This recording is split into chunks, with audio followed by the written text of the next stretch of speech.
안녕하세요. 오늘도 여기 찾아주신 오늘러들 감사합니다. 오늘은 공자의 말씀을 전해드릴게요. 살다 보면 우리가 후회하는 순간들 대부분은 기쁠 때가 아니라 사실 화를 냈을 때입니다. 아, 그때 내가 조금만 참았으면 왜 그렇게까지 말을 했을까? 이런 생각 한 번쯤 해보셨죠? 특히 가족이나 직장에서 감정 한 번 잘못 터졌다가 수십 년 쌓아온 관계가 어긋나는 경우도 있습니다. 오늘은 바로 이 화에 대해 공자가 남긴 지혜를 함께 이야기해 보려 합니다. 공자는 늘 말했습니다. 화를 다스리는 사람은 존중을 얻는다.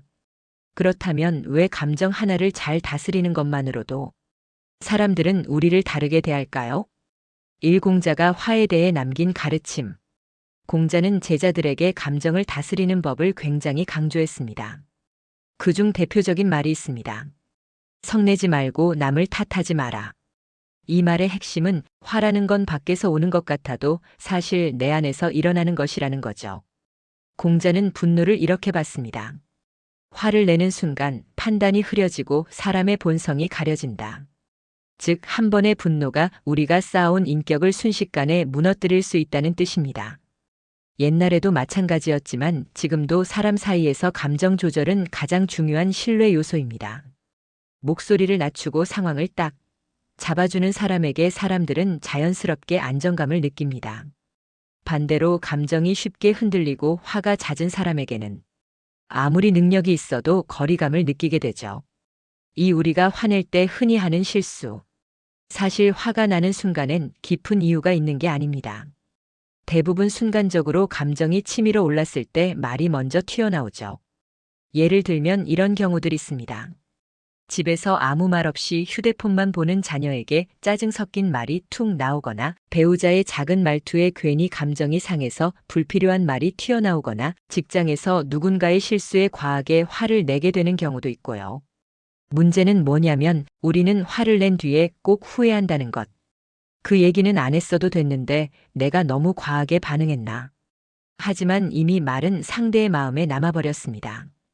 공자는 이 부분을 너무 잘 알았기 때문에 말과 감정의 조화를 항상 강조했습니다. 그는 말했습니다. 군자의 말은 조심스럽고 행동은 차분하다. 감정이 먼저 튀어나오면 말이 거칠어지고 말이 거칠어지면 관계가 멀어집니다. 삼공자의 분노관리법을 현실에서 적용하는 방법. 그러면 화를 어떻게 다스려야 할까요? 공자의 가르침으로 현대에 바로 적용할 수 있는 방법들을 이야기해 보겠습니다.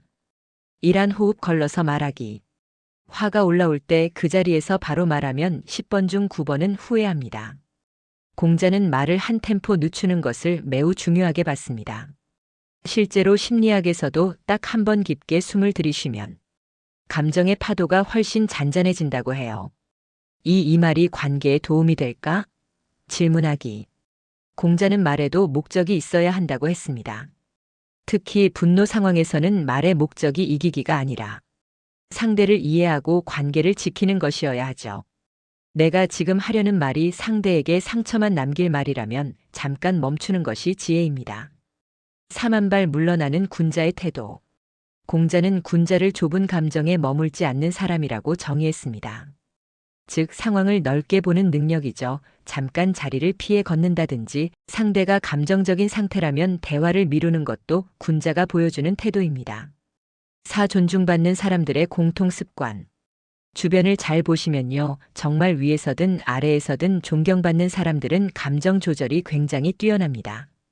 화가 나도 목소리를 낮추고 상황을 먼저 파악하고 말할 타이밍을 잡습니다. 이런 사람과 함께 있으면 우리는 자연스럽게 안정감과 신뢰를 느끼죠. 공자는 우리에게 말했습니다. 화를 다스리는 사람은 마음을 다스리고 마음을 다스리는 사람은 관계를 얻는다. 감정을 조절하는 것은 단순히 화를 참는다는 뜻이 아니라 내가 지키고 싶은 사람들, 지키고 싶은 관계를 보호하는 힘입니다. 오늘 이야기 중에서 한 가지라도 마음에 남았다면 다음에 화가 올라오는 순간 잠깐 멈추고 한 호흡 쉬어보세요. 그 작은 행동이 관계를 바꾸고 당신을 더 존중받는 사람으로 만들 겁니다. 여러분, 오늘의 이야기가 도움이 되셨다면 구독과 좋아요 부탁드립니다. 더 많은 분들께 이 지혜가 전해질 수 있도록 알림 설정도 켜주시면 감사하겠습니다. 여러분의 평온한 삶을 응원합니다.